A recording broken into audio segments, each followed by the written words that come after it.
এই যে সরিষার তেল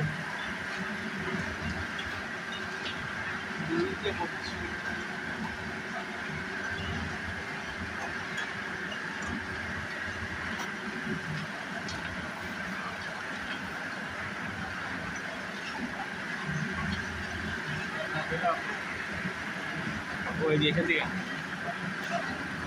এগুলো হচ্ছে গরুর খৈল আর কি, যেগুলো খায় আর কি। এগুলো সার হিসেবেও দেওয়া যায়। এই যে সরিষার তেল ভাঙার পরে যে খোসাটা থাকে ওই খোসাটা এখানে খৈল হিসাবে বের হয়। এই যে দেখুন, আর নিচে সাইডে তেল বেরোইতেছে। এই তেল আবার রিফাইনিং করা হয় ওই যে আরেকটা মেশিনের মাধ্যমে। এই যে দেখুন সবাই নিতে আসছে, এই যে এখানে রিফাইনিং করা হচ্ছে।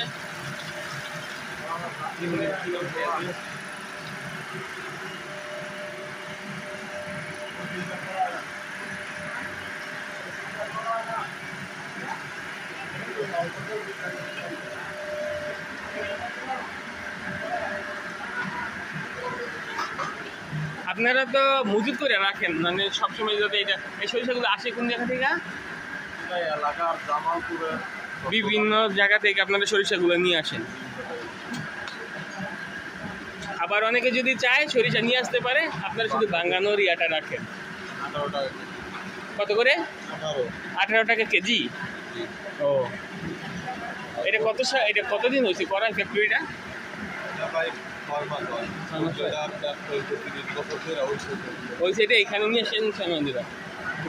খুব ভালো একটা ইয়া, মেশিনটা অনেক বড়। চাল মাইলেও গুঁড়া করেন ধান ভাঙ্গান ওই সাইডে না?